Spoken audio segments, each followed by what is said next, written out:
Assalamualaikum warahmatullahi wabarakatuh. Alhamdulillahi rabbil alamin. Wassalatu wassalamu ala asyrafil anbiya'i wal mursalin wa ala alihi wa sahbihi ajma'in. Qala rabbi shrah li sadri wa yassir li amri wahlul 'uqdatam min lisani yafqahu qawli. Pertama sekali syukur kepada Allah Subhanahu wa taala kerana masih lagi memilih saya dan juga tuan-tuan untuk sama-sama kita berada dalam majlis ilmu pada kali ini. Jadi saya harapkan mudah-mudahan tuan-tuan dan perempuan semua berada dalam keadaan sihat walafiat, dalam keadaan semangat untuk kita meneruskan perbincangan kita berkaitan dengan asas bagi ilmu ulumul hadis. Jadi tuan-tuan yang dirahmati oleh Allah, pada pertemuan lepas kita sudah bincang berkaitan dengan pada muka surat 45, iaitu berkaitan dengan hadis mutawatir. Hadis mutawatir secara ringkasnya. Pada perkongsian lepas kita sebut tentang hadis mutawatir ni terbagi kepada dua. Mutawatir bil makna dan mutawatir bil lafzi. Dan seperti mana kita tahu bahawa mutawatir ini hadis yang mana hadis yang sahih, yang mustahil mustahil bagi perawi ataupun bagi hadis tersebut mustahil maknanya ia bukan datang daripada Nabi. Maknanya memang orang panggil dalam istilah yang lebih mudah kita katakan bahawa hadis mutawatir ni adalah hadis yang kalau orang kata hadis itu batil ataupun laisa sahih, kita kata hang ni memang tak ada maklumat lah. Sebab apa? Sebab mutawatir. Memang hadis ni memang terkenal dengan hadis yang mutawatir. Kata ulama ada dua, mutawatir lafzi dan mutawatir bermakna.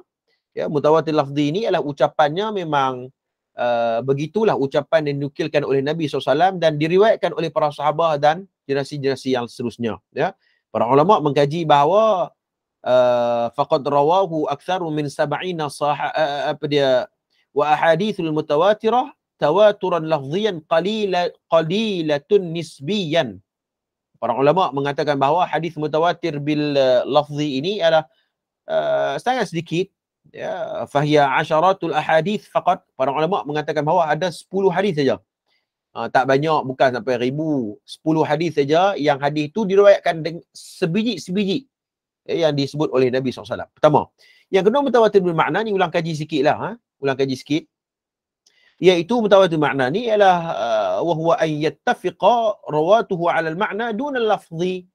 Maknanya sama tetapi lafaznya tidak sama. Itu mutawatir bil makna.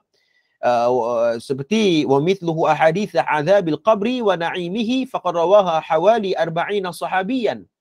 Para ulama mengkaji bahawa di antara contoh hadis mutawatir bil makna, contohnya adalah tentang hadis azab kubur dan nikmat. Azab kubur dan juga nikmat dalam kubur. Jadi banyak hadis seumpama seperti bin Abbas, Aisyah, Anas bin Malik, Barra bin Azib tentang tentang azab kubur. Marra Nabi sallallahu alaihi wasallam biqabraini faqala innahuma liyu'adzaban wa ma yu'adzaban fi kabir.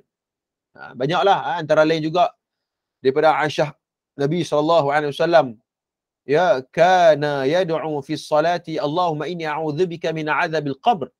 Maknanya Nabi doa supaya dihindari daripada azab kubur. Jadi maknanya cerita tentang azab kubur ni melalui hadis Nabi sallallahu alaihi wasallam, hadis yang sahih tetapi maknanya sama tapi lafaznya berbeza. Jadi kesimpulan ialah mutawatir bil makna ini begitu.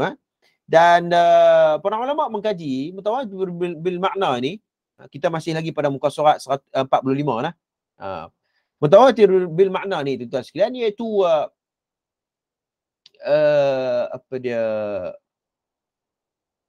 wa ahadithul mutawatirah bil makna aktsaru min mutawatirah bil lafzi.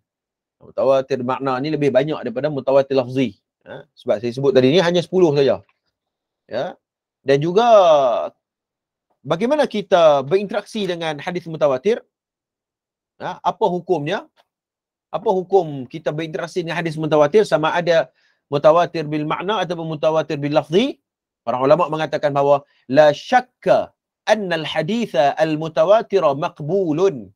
Tidak syak lagi mengatakan bahawa hadis mutawatir sama ada makna dan lafzi ialah maqbul, diterima. Maknanya maqbul ini ialah hadis yang diterima. Maksudnya kalau para fuqaha dan muhaddisin berhujah dengan hadis yang bersifat mutawatiran, maka ia boleh jadi satu syariat yang baru. Jadi satu syariat maqbulun. Wajibul i'tiqad wa 'amalu bima fih. Wajib beriktikad bahawa ia datang daripada Nabi. Ia datang daripada Nabi. Dan wala 'amalu bima fih, dan cuba untuk beramal dengan hadis mutawatir. Cuba untuk beramal. Wa yakfuru munkiruhu, dan kafir kalau ingkar. Nanti kita akan bahas tuan-tuan, apa beza di antara hadis ahad dengan hadis mutawatir, apa hukumnya. Dia ada implikasi dia tuan-tuan, implikasinya. Ya, dia tak sama. Sebab tu ilmu mustalah hadis kalau kita silap faham, maka silap dalam implikasi hukumnya. Ya. Implikasi bagi hukum hadis mutawatir, ingkar bagi hadis mutawatir, hukumnya kafir. Ya, ada ataupun tidak orang yang ingkar tentang ni, ada, bukan tidak ada. Ya, mereka mengingkari apa tadi, mereka mengingkari hadis-hadis yang bersifat mutawatiran berkaitan dengan azab kubur. Mereka tak terima. Ada puak-puak yang mengingkari azab kubur. Baik, idza ittifaqul muhaddithuna ala tawatir, saya masih lagi perbahasan muka surat 45, tapi saya guna tambahan kitab yang lain kerana kitab yang kita baca ni ia terlalu ringkas, jadi saya ambil maklumat yang lain. Tak lagi tuan-tuan tanya, ustaz muka surat mana ustaz baca ni? Memang tak ada. Kan? Tapi saya ambil maklumat lain supaya kita ada ilmu tambahan atau maklumat tambahan. Para ulama mengatakan bahawa idza attafaqal muhaddithuna ala tawaturihi bil lafzi aw ma'na wa huwa ya'lam. Ya, jumhur ataupun sepakat para ulama muhaddisin bila katakan bahawa hadis mutawatir itu ialah merujuk kepada mutawatir lafzi dan bil ma'na. Orang tahu benda tu. Dan juga wasababu fi takfiri munkirihi, dan sebab dihukumnya kafir kalau kita ingkar. Jangan buat main-main. Kafir tuan-tuan, maknanya kena mengucap balik. Ya, wasababu fi takfir, sebab ditakfirkan, sebab dikafirkan jika kita mengingkari contohnya tentang azab kubur, nikmat neraka, nikmat dalam syurga dan sebagainya. Kalau kita ingkar hadis-hadis yang bersifat mutawatir itu, kerana apa kata ulama, annahu la yujadu adna syakkin fi thubutihi 'an Nabi sallallahu alaihi wasallam. Kerana ya, tidak ada syak, tidak ada kewujudan tentang syak. Maknanya tak ada ciri-ciri untuk ataupun tidak ada sebab untuk kita katakan bahawa ia bukan datang daripada Nabi. La yujadu adna syakkin, tidak ada ciri-ciri yang besar ataupun kecil yang mengatakan kita nak tolak hadis itu, sebab ia menepati ya syarat-syarat ataupun hadis mutawatir. Tuan-tuan, nanti tuan akan belajar nanti ni tuan akan belajar, kita akan jumpa disebut sebagai sirah jazam dan sirah tamrid. Siqah jazam dan siqah tamrid. Nanti tuan akan belajar tuan-tuan dalam perbahasan nanti. Ya, berkaitan dengan perbahasan tentang ciri-ciri yang kita nak tahu bahawa hadis ni sahihkah, hasankah dan sebagainya, ataupun kita katakan bahawa apatah lagi hadis mutawatir yang tidak ada ciri-ciri yang untuk kita katakan bahawa hadis itu tertolak. Ya, seumpama seperti perawi yang melafazkan siqah ni, maksudnya ucapan perawi dengan ucapan siqah jazam dan siqah tamrid. Apa maksud kedua-dua ini?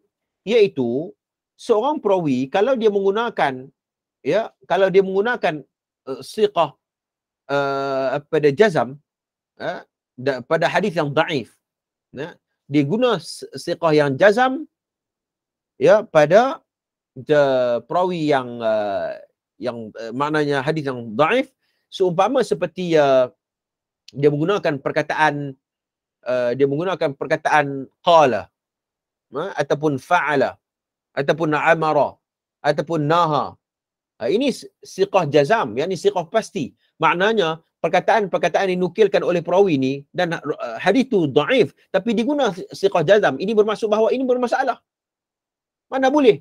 Ya. Mana boleh, ya? Dan kalaulah hadis tu dhaif, dia mesti menggunakan siqah tamrid. Ya, seumpama seperti menggunakan ruya, nuqila, ya, ataupun yurwa. Ini sirah tamrid. Ini di antara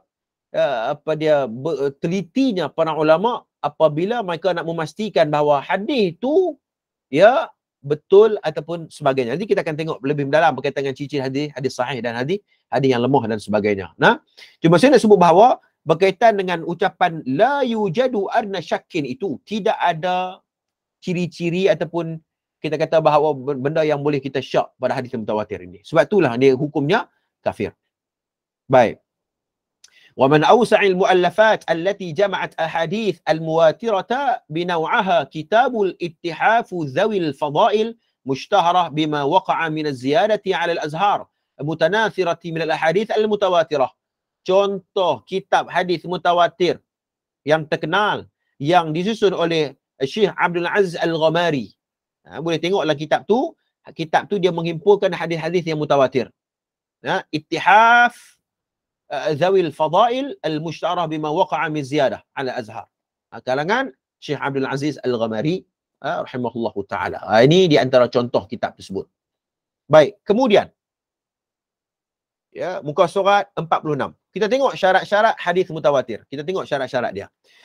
Baik, kata pengarang kitab kita ni, sesuatu hadis itu akan diterima sebagai hadis mutawatir apabila ia memenuhi syarat-syarat tertentu. Dia mesti kena ada syarat-syarat. Sebab tu syarat-syarat ni menjadi dawabit.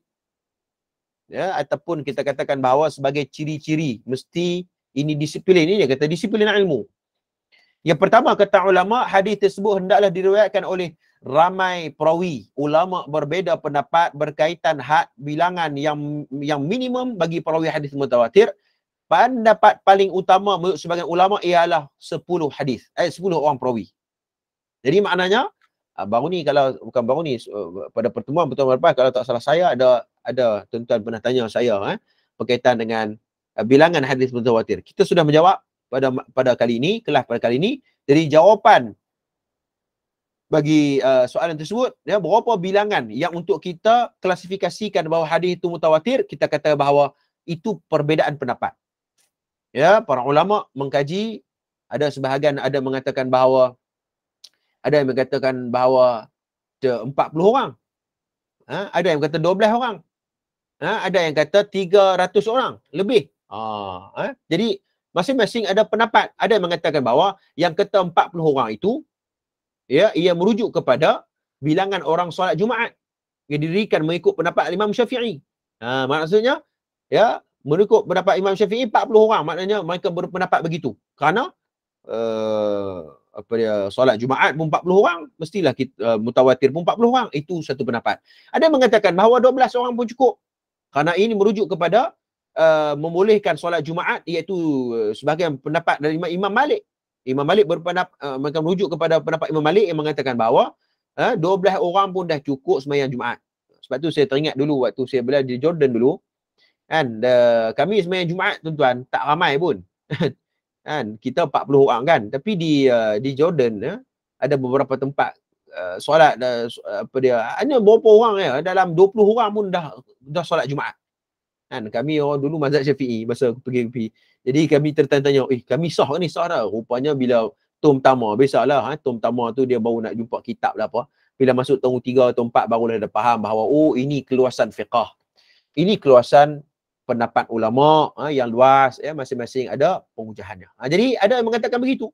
Ada yang mengatakan ada 4 orang saja ataupun 3 orang. Ada yang kata 3 ataupun 4 orang kerana mereka merujuk kepada pendapat saksi bagi kes zina. Ya, bagi kes zina mereka berpendapat begitu. Ya, ada juga berpendapat bahawa mesti kena cukup 300 orang ke atas kerana berpendapat kepada berdasarkan bilangan tentera Islam pada perang Badar. Jadi ini perbezaan di kalangan para ulama, muhaddisin. Ala kulli hal, saya melihat kepada para ulama apabila memberikan dawabit ini, mereka mengatakan bahawa sekurang-kurangnya ya 10 ke atas. Sekurang-kurangnya 10 ke atas. Bila 10 ke atas ni maknanya hadis tu dinilai mutawatir.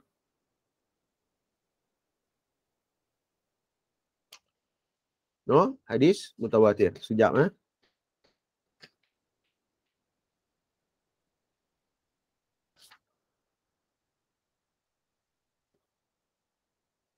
Okey. Okey, tu yang pertama.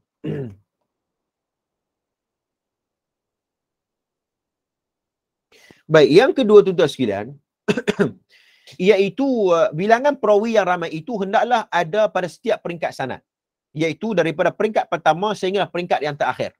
Maknanya ulama kata, ya, yang kata mutawatir, bilangan mutawatir yang kata 10 ke atas tu, ya, mesti setiap tabaqat, setiap peringkat. Maknanya bermula daripada peringkat sahabah, tabaqat sahabat, mesti kena lebih pada 10.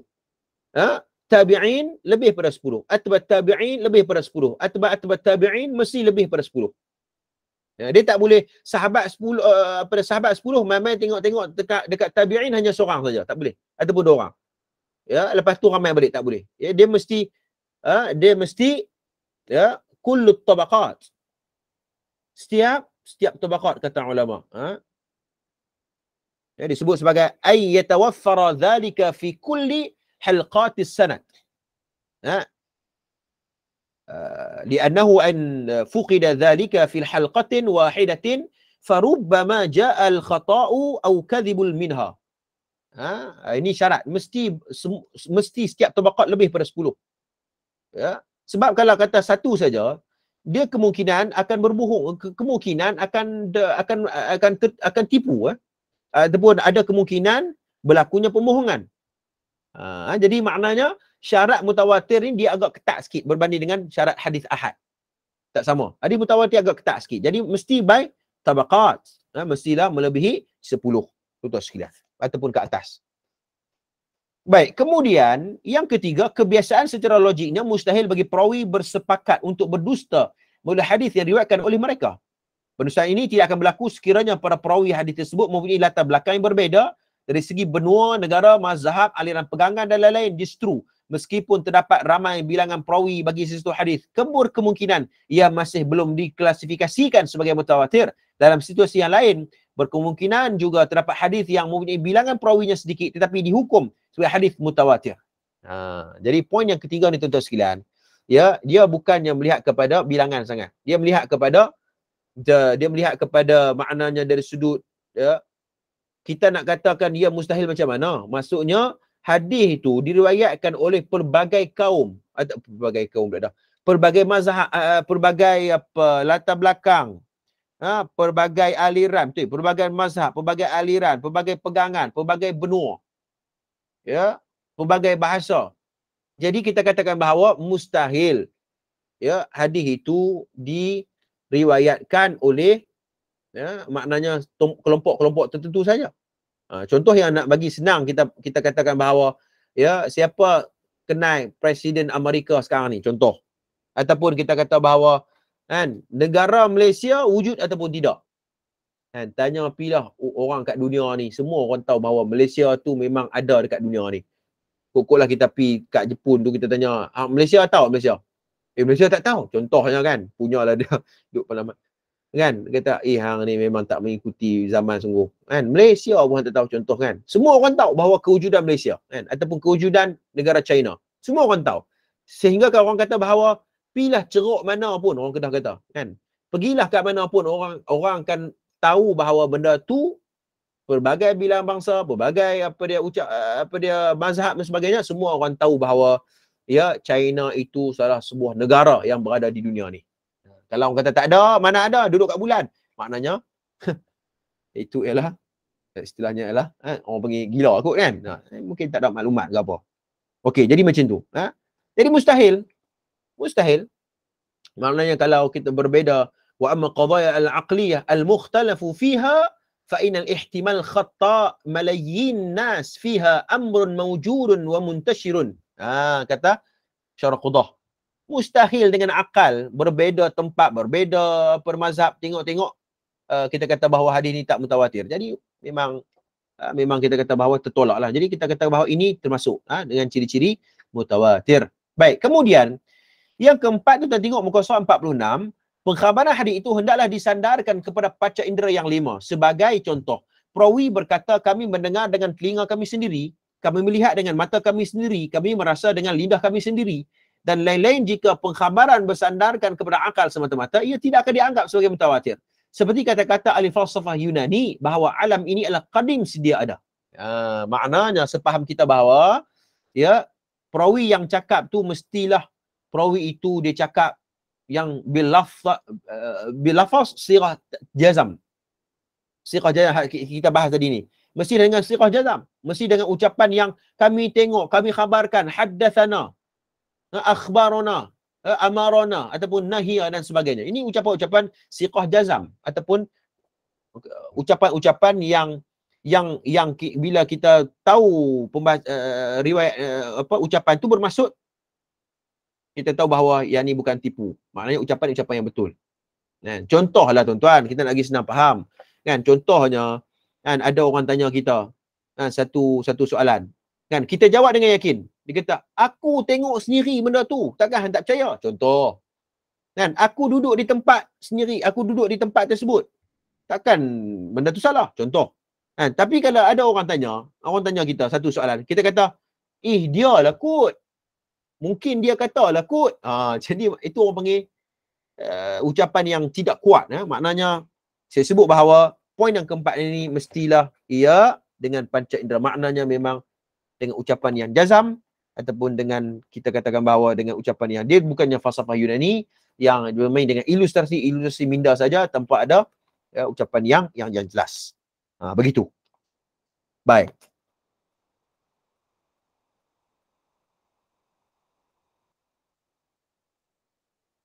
Itu ya ciri-ciri berkaitan dengan hadis mutawatir.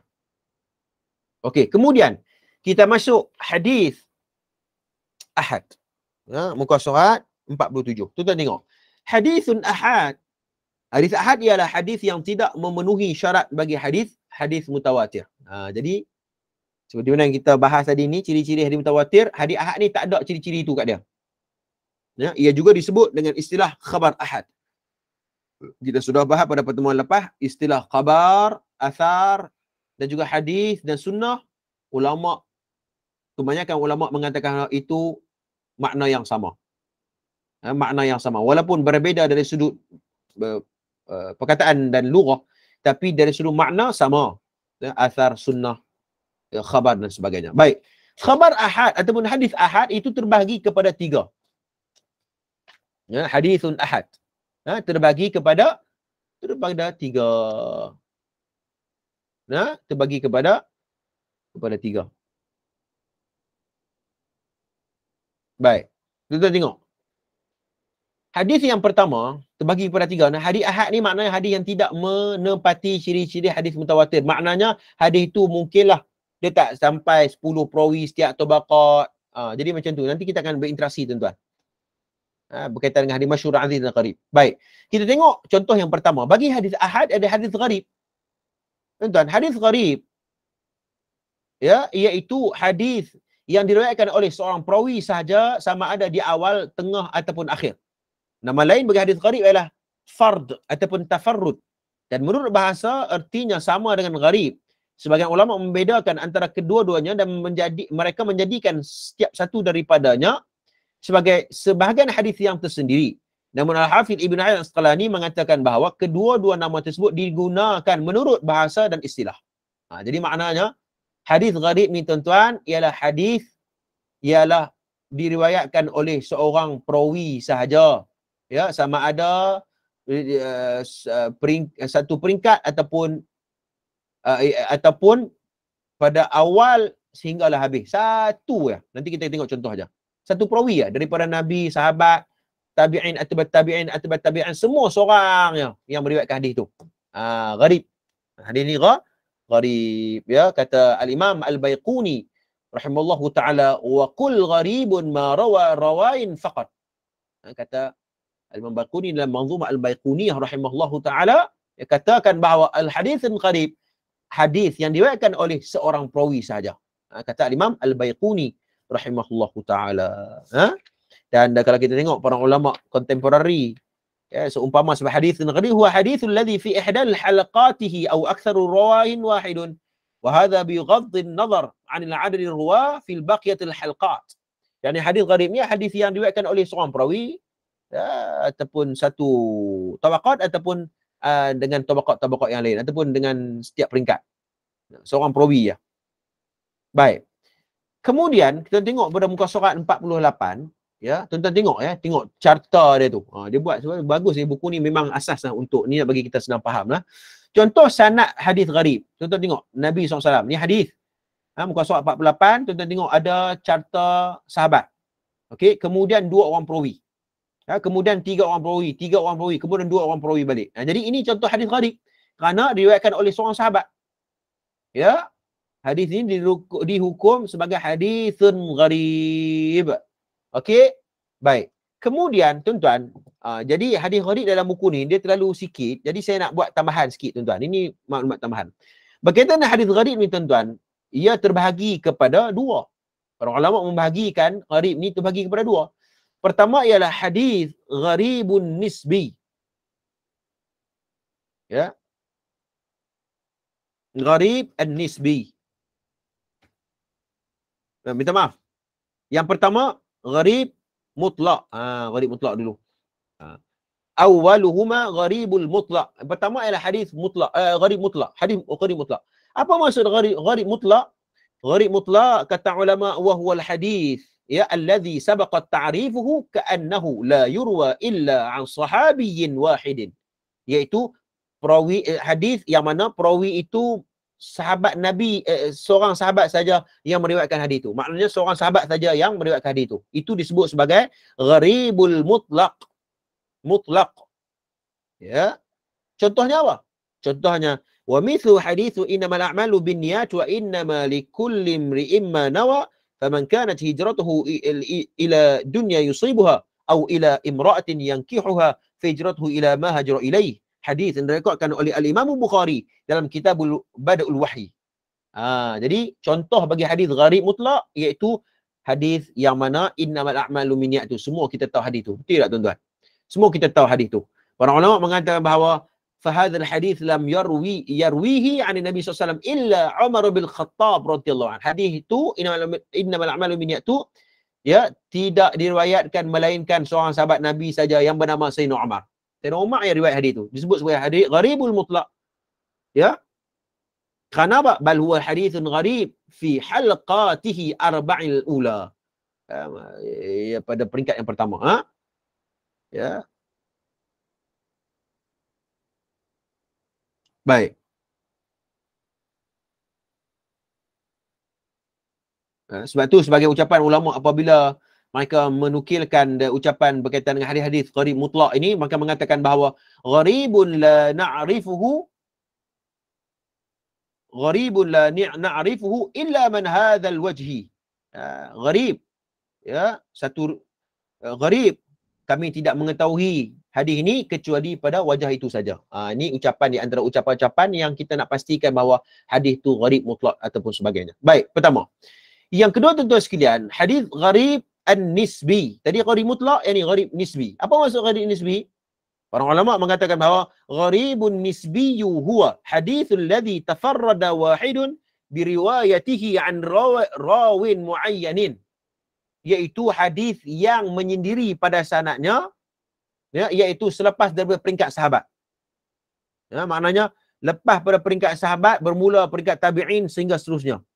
Ya, tafarrada wahidun bi riwayati, maknanya riwayat seorang saja an rawin perawi secara jelas. Maknanya lepas sahabat ada seorang perawi. Mungkin dah satu hadis ada 5 orang sahabat Nabi, kemudian pergi kat tabi'in, masuk ke tabaqat tabi'in ada seorang saja. Macam tu. Baik. Kemudian Ibnu Hajar Al-Asqalani apabila mengatakan bahawa ini disebut dalam kitab Nuzhatun Nazar li Ibn Hajar Al-Asqalani yang ditahqiq oleh Syekh Nuruddin Atir, ya, dia berkaitan dengan gharib ni tuan-tuan, hadis gharib ni, ya, al-gharibu wal fardu mutaradifan. Ya, ada sebahagian para ulama kata, ustaz, apa perbezaan di antara makna hadis tafarrud ataupun hadisun gharib? Apa beza? Saya ada satu buku yang ditulis bersama oleh Dr. Roshima SB saya sendiri dan juga pelajar PhD dia berkaitan dengan buku ni tuan-tuan. Sangat bagus. At-Tafarrud dan hubungan dia dengan illah menurut sarjana hadis. Baru ustaz ni dia baru konvo, Dr. Aizul Yaakob. Jadi buku ni dia bahas tentang tafarrud. Apa maksud tafarrud? Secara detail. Dia ada kajian PhD, tuan-tuan. Maknanya saya sebut bahawa para ulama mengatakan bahawa ada perbezaan pendapat. Ini katakan apa beza di antara hadis gharib dan hadis tafarrud? Ada. Pendapat ulama mengatakan bahawa ada 3. Pertama, pendapat ulama mengatakan bahawa tidak ada beza. Pertama, tidak ada beza. Dua-dua sama ya. Dan ini dipegang oleh Ibn Hajar. Ya, al-gharibu wal fardu mutaradifan. Sama, dua-dua sama. Lughatan wa istilahan. Tetapi pendapat yang kedua mengatakan bahawa hadis tafarrud itu adalah hadis gharibul mutlaq. Jadi ada sebahagian ulama hadis kata bahawa tafarrud itu merujuk kepada hadis gharib mutlaq, yakni hadis yang mana perawi tersebut hanya seorang saja di kalangan sahabat riwayat. Jadi kita kata bahawa hadis ni tafarrud. Ada sebahagian ulama kata begitu. Dan pendapat yang ketiga mengatakan bahawa hadis tafarrud itu lebih umum berbanding dengan gharib. Di mana tafarrud tersebut secara mutlak kepada ahli satu tempat apabila mereka ini bersendirian dan meriwayatkan sebuah hadis. Maknanya hadis itu merujuk kepada tempat-tempat tertentu. Tempat-tempat tertentu. Ya. Baik. Tuan-tuan sekalian, para ulama sekali lagi ya membahaskan tentang hadis gharib ni. Dia tak ada dalam buku ni tuan-tuan. Saya ambil maklumat tambahan supaya kita lebih, tuan-tuan, kita bukan masuk periksa kan. Tak ada periksa pun kelas kita ni kan. Jadi kata ustaz awak lambat sangat baru muka surat 52 baru muka surat 46 kan, 48 kan. Saya kata bahawa kita bukan nak masuk periksa, kita nak belajar berbincang kan, untuk ilmu. Kalau tuan-tuan nak baca, tuan-tuan boleh baca satu hari boleh habis buku ni kan.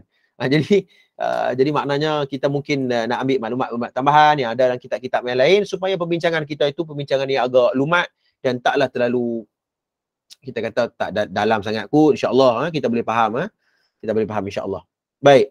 Para ulama membahaskan tentang hadis ahad ni juga, maka mengatakan bahawa ada 3 ya aqsamun hadis gharib ataupun tafarrud ni. Maka mengatakan bahawa ada 3. Pertama iaitu tafarrud thiqah. Ya, tafarrud thiqah ataupun gharibus thiqah. Bermaksud apa? Iaitu seperti perawi yang diriwayatkan oleh seorang perawi yang thiqah. Tafarrud gharib tapi thiqah. Contoh kita baca hadis tadi inna balak maluminiat. Hadis itu Sayyidina Umar meriwayatkan hadis tersebut. Bukhari meriwayatkan hadis tafarrud ataupun gharib thiqah.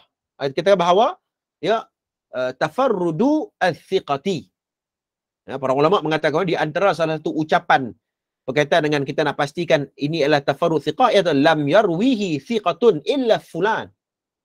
Tidak riwayatkan ya perawi yang thiqah kecuali dia.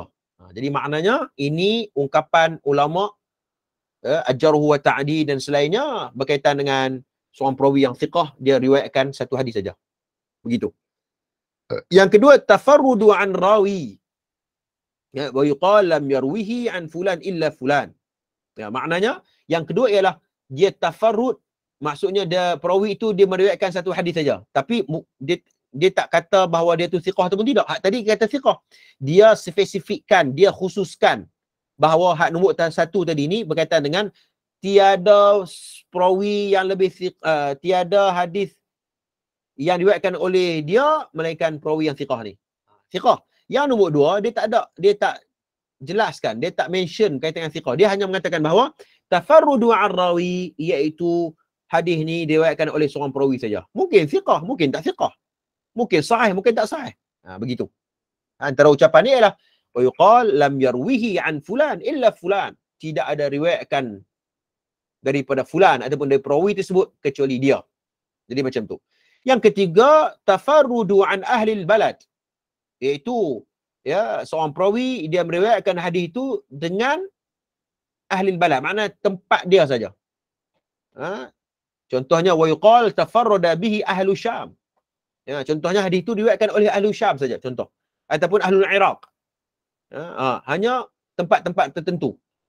Ya, tuan-tuan sekalian, seperti mana contoh wa mithlu gharibun nisbi man akhraju Tirmizi. Contoh hadis berkaitan dengan soalan ini seumpama seperti an Ibn Aun, an Nafi' an Ibn Umar anna Rasulullah SAW qala Allahumma barik lana fi Syamina, Allahumma barik lana fi Yamanina. Qalu wa fi Jadina wa fi Najdina.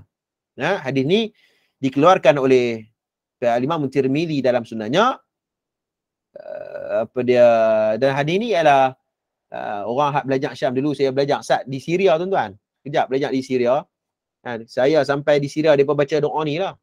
Mereka baca doa ni, Allahumma barik lana fi Syamina. Kerana Nabi pernah berdoa, ya Allah berkatilah kami ahli-ahli Syam. Ya Allah berkatilah kami orang Yaman. Berkatilah kami orang Najd ataupun Najdina.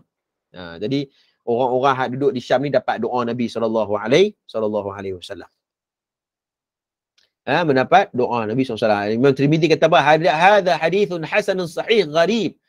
Man hadzal wajhi an hadith Ibn Aun. Hadis yang Allahumma barik lana fi Syamina, Allahumma barik lana fi Yamanina. Hadis ni kata Imam Tirmizi hadis hasanun sahih.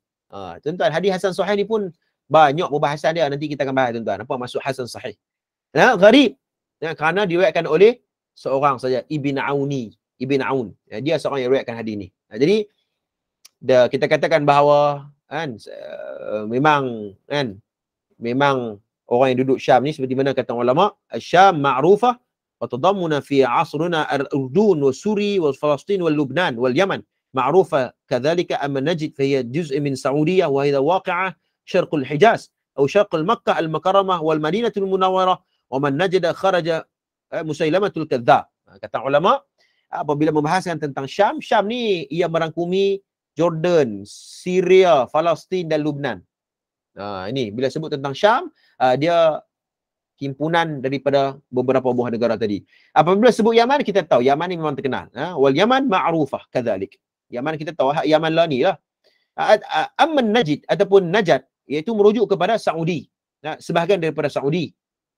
Sebahagian daripada Saudi, ai syarqul Makkah al-Mukarramah, dan Mekah dan juga Madinah, yang mana wa man Najd kharaja Musailamatul Kadzdzab, yang mana di Najd itu keluarnya Musailamatul Kadzdzab. Wallahu a'lam. Baik. Kemudian hadis gharib ni, apa hukum dia? Dia tak ada dalam buku ni, tuan-tuan. Tapi saya kongsikan kepada tuan-tuan. Apa hukum bagi hadis gharib? Hadis gharib ni hukumnya adalah hadis ini boleh jadi sahih, boleh jadi hasan dan boleh jadi dhaif. Dia boleh jadi. Dia boleh jadi hasan, dia boleh jadi dhaif dan sebagainya. Baik.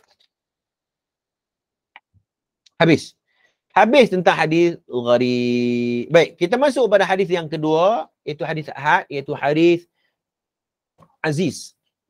Hadis aziz, muka surat 48. Baik. Hadis aziz ialah hadis yang terdapat pada setiap peringkat atau tabaqat sanadnya sekurang-kurangnya 2 orang perawi. Jadi hadis aziz ni seperti mana yang kita tahu bahawa hadis itu diriwayatkan oleh 2 orang perawi sahaja, sekurang-kurangnya 2 orang perawi pada setiap peringkat.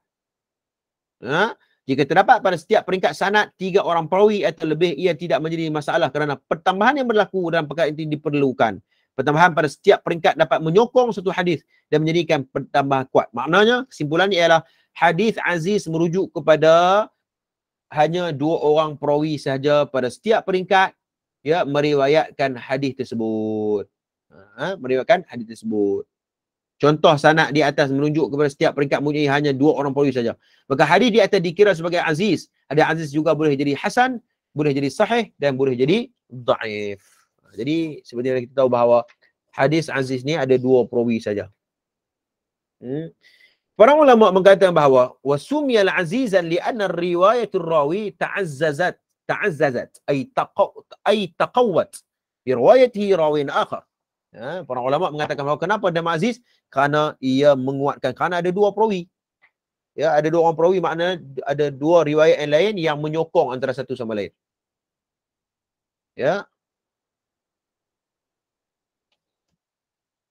Aziz, hadis aziz. Baik, contoh bagi hadis aziz apa? Contoh bagi hadis aziz. Contohnya apa? Iaitu la yu'minu ahadukum hatta akuna habba ilaih man walidihi wa walidihi wan nasi ajma'in. Hadis ini diriwayatkan oleh Sahih Imam Bukhari dalam Jami' Sahihnya dalam Kitabul Iman. Hadis itu ialah hadis aziz, sahih. Aziz sahih. Ya, kerana apa? Wal hadis aziz yumkinu an yakuna sahihan aw hasana dha'if. Wa yarji'u dhalika ويرجع ذلك الى توفر شروط الصحيح او عدهما. Maknanya hadis ni hadis la yuhadukum ya, hadis yang diriwayatkan oleh dua orang perawi, dan juga hadis ni boleh jadi sahih, hasan dan sebagainya, dan kena tengok syarat-syarat hadis sahih macam mana, hadis hasan macam mana. Kalau kena menepati syarat-syarat tersebut walaupun dua orang perawi, bermaksud hadis tu dinilai sahih aziz. Macam tu. Hadis aziz sahih,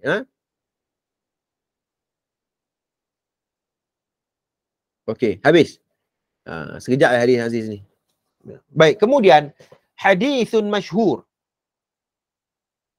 Ya, hadis masyhur. Apa maksud hadis masyhur?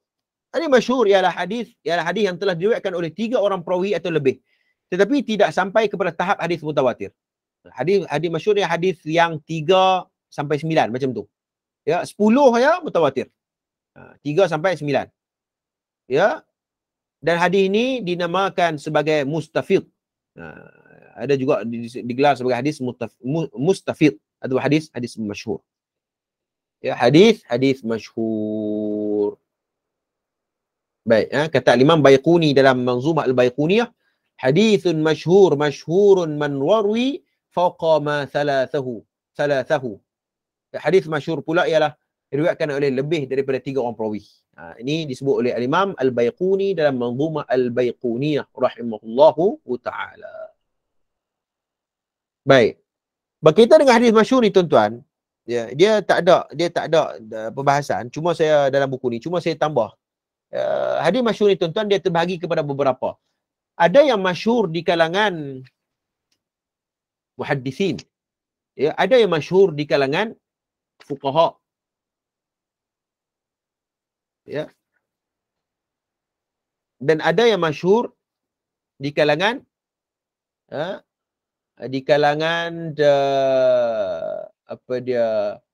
usul fiqh, ulama usul fiqh. Ada hadis yang masyhur di kalangan ammatul muslimin, kalangan masyarakat orang Islam, semua orang tahu hadis. Jadi masyhur juga merujuk kepada masyhur dari sudut lughatan dari sudut bahasa lah. Maksudnya kan masyhur ni kan bahasa Melayu kita ni terkenal kan. Terkenal hang ni masyhur. Jadi masyhur dari sudut bahasa kita ni tuan-tuan sekalian, para ulama mengatakan bahawa ada 4. Pertama masyhur dari sudut ulama hadis. Maknanya di sisi ulama hadis apa yang masyhur? Contoh itu. Masyhur di sisi ulama fiqh apa? Ulama usul fiqh apa? Di kalangan orang Islam apa dia? Macam tu. Contoh bagi hadis masyhur di kalangan al-hadis. Ya. Ini disebut oleh para ulama.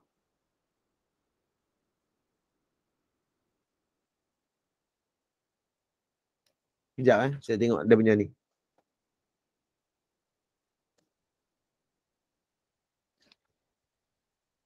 Masyhur di kalangan para ulama muhaddisin. Ya, ni. Ulama muhaddisin iaitu apa? Iaitu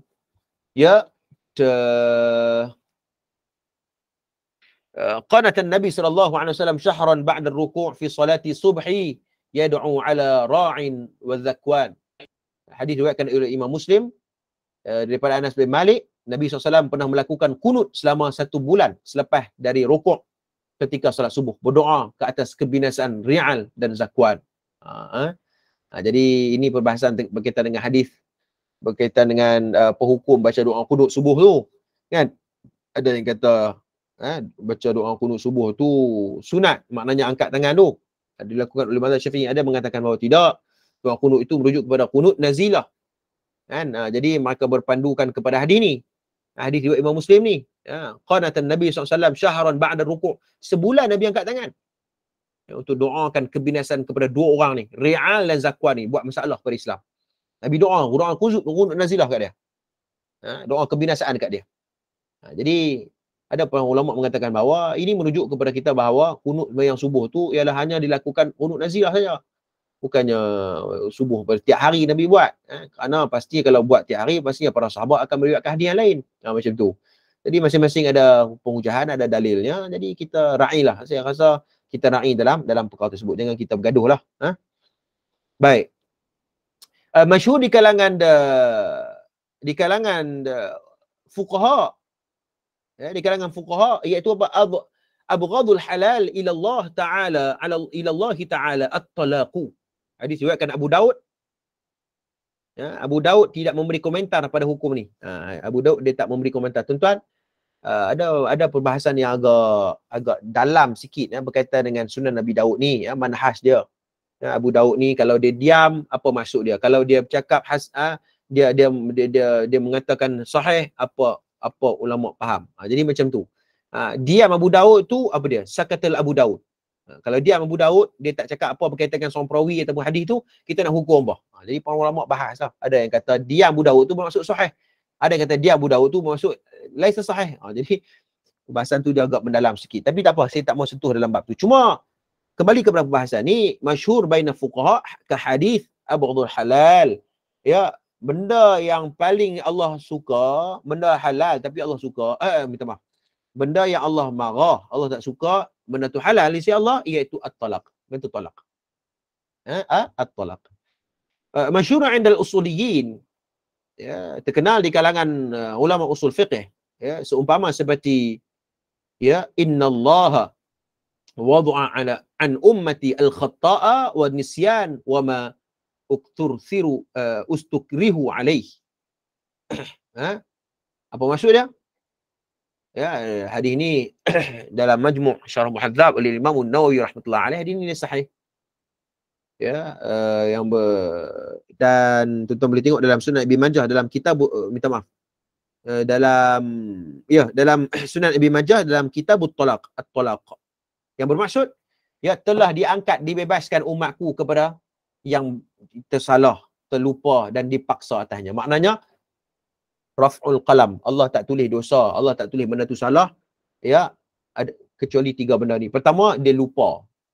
Dia lupa nak buat macam mana? Bukannya dia sengaja, dia terlupa. Yang kedua, dia khata', dia tersilap. Tersalah, bukan sengaja, dia tersilap. Dia kembali ya. Dan yang ketiga iaitu dia dipaksa untuk cakap tertentu, dipaksa untuk sekian-sekian, maka ia tidak ada raf'ul qalam, dia diangkat ya oleh Allah SWT. Mana diangkat tu, bukan angkat ni, maksudnya angkat ialah dia tak tulis, Allah tak tulis dosa dan kepada dia. Baik. Itu di kalangan usulin. Masyhur di kalangan wa'inda ammatin nas, masyhur di kalangan seluruh kebanyakan manusia, iaitu man ghasyana falaysa minna. Hadis yang diriwayatkan oleh Imam Muslim dalam Jami' Sahihnya dalam Kitabul Iman. Ya, yang bermaksud hadis tentang bohong yang menega tu. Kan? Afala ja'altahu fawqa at-ta'ami kay yarahu an-nasu man ghashya falaysa minni. Nabi satu hari kan, Nabi sebab tu pemimpin ni tuan-tuan, dia bukannya cakap ya tuan-tuan, dia kena turun padang. Nabi satu hari marra ala subrati ta'am fa adkhala yadahu fiha fa nata asabi'uhu balalan. Satu hari bila Nabi jalan dekat tempat pasar kan, Nabi tengok ada satu tempat makanan tu, Nabi celup tangan, Nabi masuk tangan dekat makanan tersebut kan. Kemudian Nabi rasa basah kat bawah tu, atas kering, bawah basah kan. Bawah basah. Macam orang Arab jual buah kurma lah tuan-tuan kan. Siapa pernah pergi Mekah ni tuan-tuan, pergi tengok ada orang Arab ni, dia cerdik, dia letak buah kurma hak elok-elok kat atas tu, hak bawah tu semua kan, hak kering, hak dah rosak, hak atas tu semua fresh kan, hak bawah rupanya bohong. Nabi celup tangan tuan-tuan untuk pastikan peniaga ni betul ataupun tidak, amanah ataupun tidak tentang perniagaan tersebut. Nabi celup, dia tengok basah. Maka Nabi tanya dia kan, Nabi kata, apa ini wahai saudagar, ataupun Nabi kata, mahadha ya sahibut ta'am, hang menega apa ni, hang menega makan apa kan. Kemudian kata laki ni, qala asabatul sama'u ya Rasulullah, kata makan tersebut kena yang hujan wahai Nabi Allah. Dia kata kena yang hujan. Kemudian Nabi kata ya Rasul, kemudian Nabi bersabda, afala ja'altahu faqat ta'ami kay yarahu an-nasu man ghasya falaysa minni. Mengapa kamu tak meletakkan di bahagian makanan agar manusia dapat melihatnya? Maksudnya awak hang tak asing benda tu dah kena ayak, dah tak elok, hang pi jual pasal apa? Kan, pi jual pasal apa? Awak pi jual habis letak kat bawah tu, orang tak tahu, takut orang terbeli, kemudian benda tu tak elok. Kemudian Nabi kata apa? Man ghasya falaysa minni, barang siapa yang menipu maka dia bukan di kalangan kami. Allahu akbar. Ni ucapan Nabi SAW. Dan hadis ini juga diriwayatkan oleh Ibn Hibban. Ada hadis ini oleh Ibn Hibban dan dinilai sahih oleh Syekh Nasruddin Al-Albani, kerana ada sedikit tambahan, iaitu wal makru wal qida' finnar. Man ghasyana falaysa minna wal makru wal qida' finnar. Dalam Ibn Hibban, dalam sahihnya, siapa yang menipu maka dia bukan di kalangan kami. Orang yang membuat mungkar dan penggelabuan, ni maksudnya tipu dalam perniagaan dan sebagainya, tempat yang paling layak kepada dia ialah wal khida'u finnar, iaitu dalam neraka Allah SWT. Hadis ini disahihkan oleh Nasruddin Al-Albani rahimahullahu taala. Baik. Habis. Yang tu cerita tentang, baik, antara kitab yang terkenal menghimpunkan hadis-hadis masyhur ni tuan-tuan, ada kitab dia seperti Kashful Khafa wa Muzilul Ilbas amal ishtuhira min al-ahadith ala al-sinatin nas oleh Lil Al-Ajluni rahimahullahu ta'ala. Kitab ni sangat terbaik, kata Profesor Dr. Syarah Qudah, bahawa kitabun mufidun jiddan murattabun ala al-huruf. Maksudnya cukup terbaiklah, dia susun dengan baik, sistematik. Al-Ajluni rahimahullahu ta'ala. Ajlun ni kalau tak salah di Jordan, Ajlun, di Ajlun. Ni kitab dia, Kashful Khafa, nama kitab tu. Menghimpunkan hadis-hadis yang masyhur. Hadis yang masyhur. Baik. Kemudian, apa hukum hadis masyhur? Hukum hadis masyhur ni seperti mana kita tahu bahawa hadis masyhur ni hukumnya ialah boleh jadi sahih, boleh jadi hasan, dan boleh jadi dhaif. Kena pastikan dulu. Dia syarat-syarat, kena pastikan dulu hadis tersebut menepati syarat sahih ataupun tidak. Dan kalau dia menepati hukum sahih, maka sahih lah. Kalau ni sebaliknya, maka dhaiflah dia. Baik, kemudian muka surat 50. Istilah-istilah berkaitan sumber hadis. Contoh 10 suku kita berhenti nah. Istilah-istilah berkaitan dengan sumber hadis. Pertama, hadisun qursi, hadisun marfu', hadisul mauquf, hadisul maqtu'. Dan kita duk bisa dengar dah kan. Tapi mungkin kita ulang kaji baliklah. Hadisun qursi, kata ulama, iaitu hadisun qursi, al-qursi ma udhifa fihi Rasulullah sallallahu alaihi wasallam qawlan ila Allah azza wa jal. Hadis yang disampaikan oleh Nabi kepada kita melalui sanad yang disandarkan kepada Allah. Maknanya hadis itu lafaz daripada Nabi, makna daripada Allah SWT. Hadis ini dinamakan hadisun qursi, yang bermakna suci itu tinggi, kerana disandarkan kepada Allah Maha Suci dari segala yang tidak layak baginya. Ia juga dinamakan dengan hadis ilahi ataupun hadis ar-rabbani.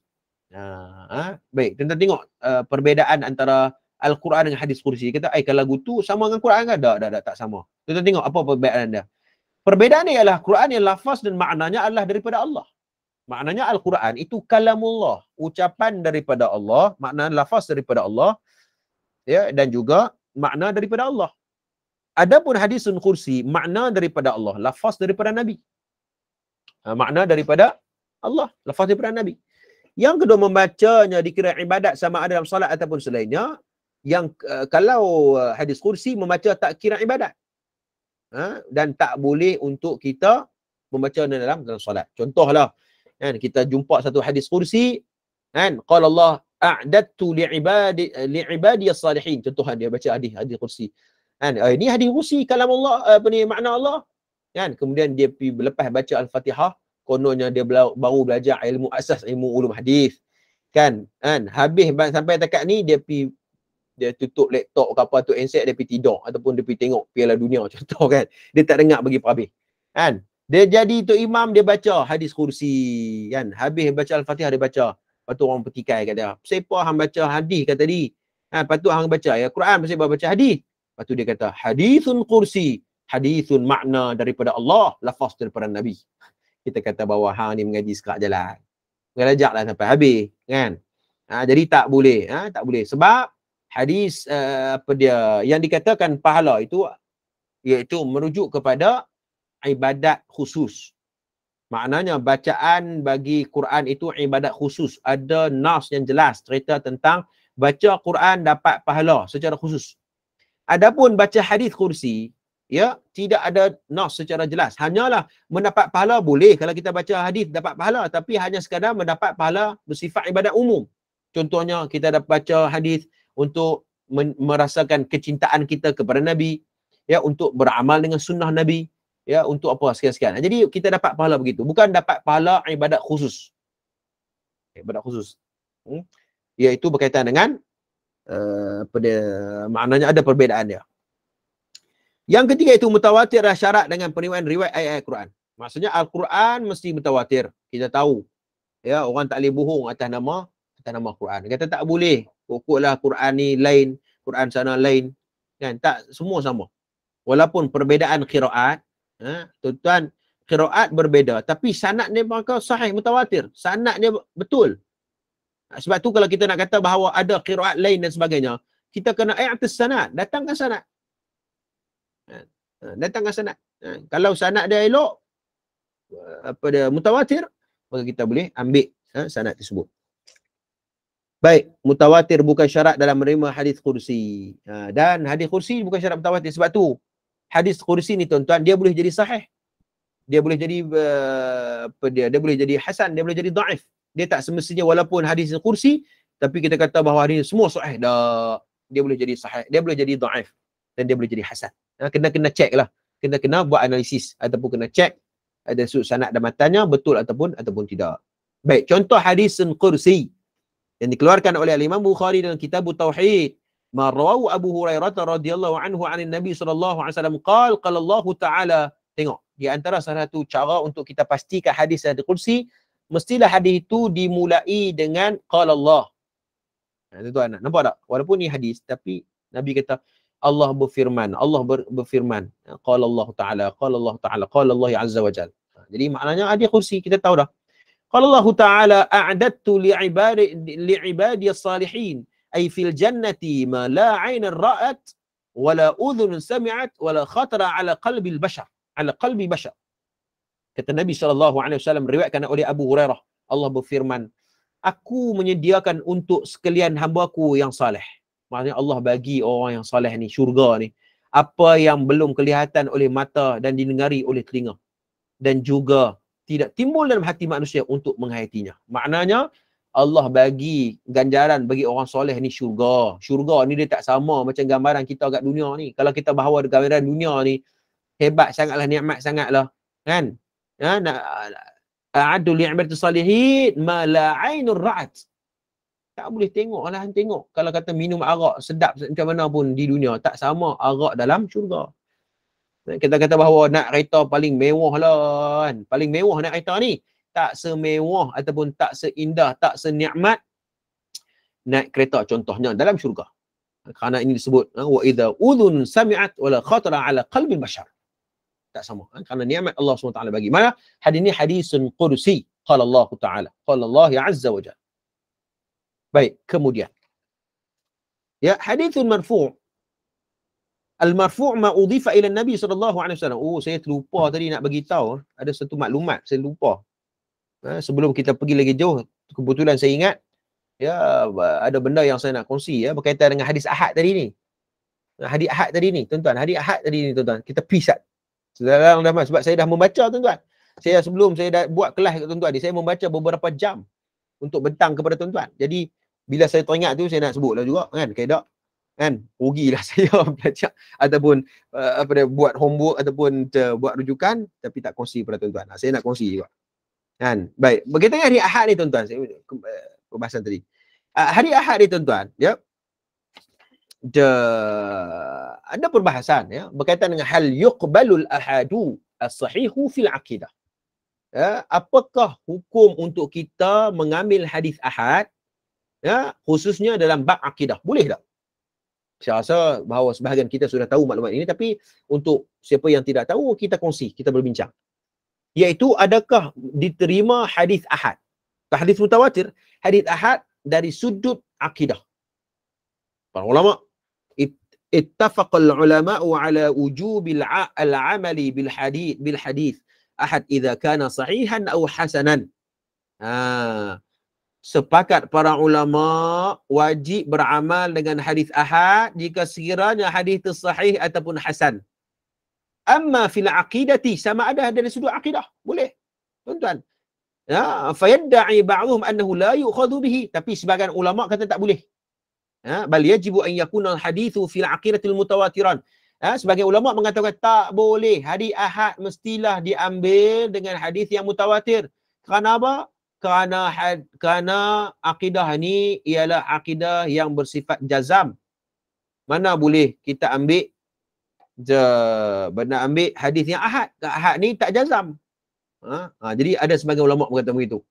Ya. Apa dia, mestilah kena jazam, makna akidah mutawatir mestilah bersifat mutawatir. Tak boleh ahad ni, tak boleh. Dalam bab dalil-dalil yang berkaitan dengan hadis ahad tak boleh. Ya. Tapi sebagian ulama kata boleh. Ya, kerana apa? Kerana sebagian ulama mengatakan bahawa bahkan hal ini disebut oleh Al-Imam Malik bin Anas yang wafat sekitar tahun 179 Hijrah. Di antara tokoh-tokoh lain juga seperti Al-Walid bin Muslim rahimahullah 194 Hijrah. Ya, dalam bahkan riwayatkan Imam Ibn Mandah 395 Hijrah, iaitu dia menukilkan satu ungkapan, aku bertanya kepada Sufyan Ats-Tsauri yang wafat 160 Hijrah. Ya, Malik bin Anas Al-Auza'i 157 Hijrah, Laith bin Sa'ad ya, berkaitan dengan hadis-hadis melihat Allah pada hari akhirat. Ru'yatullah fil akhirah. Maknanya hadis-hadis berkaitan dengan tengok Allah di hari akhirat esok. Kan? Jadi hadis ni tuan-tuan, para ulama mengatakan bahawa hadis ni bukan sampai darjat mutawatir pun. Tapi ulama-ulama ni mengambil ya hadis ni sebagai pegangan mereka. Ya, seperti Sufyan Ats-Tsauri, Malik bin Anas, Al-Auza'i, Al-Imam Al-Laith bin Sa'ad. Ini tokoh-tokoh ulama besar. Maka Imam Malik pun masuk dalam kitabnya. Jadi maknanya sebagian ulama mengatakan bahawa ittifaq, maknanya tidak ada masalah untuk kita mengambil hadis ahad yang sahih, ya, bukan hadis ahad yang bermasalah. Hadis ahadus sahihun yang sahih ya, berkaitan dengan fil aqidati, berkaitan dengan akidah. Boleh. Ya, kerana para ulama mengkaji bahawa anna kullal musannafina min al-ulama'il hadith akhrajul ahadith al-ahad fil aqidah fi kutubihim. Ya, kerana ya banyak penulis-penulis kitab ulama hadis kita ni keluarkan hadis ahad ni dalam bab akidah pada kitab mereka.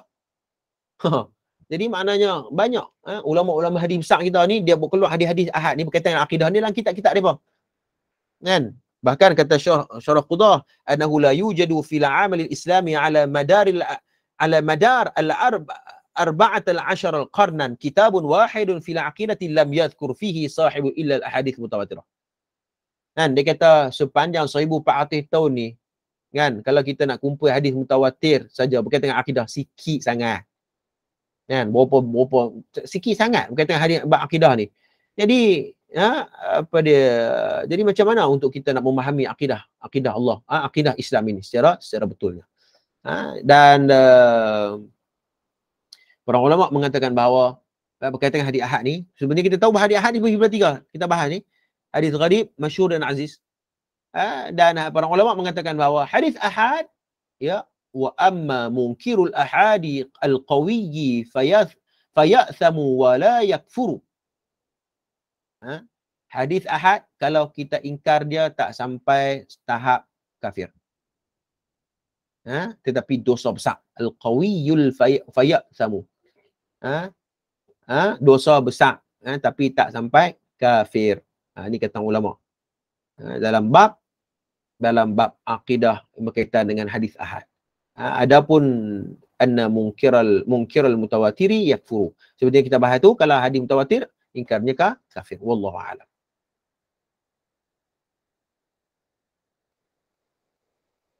Okey. Baik, habis di situ. Kemudian kat mana tadi ni kita? Hadis apa tadi?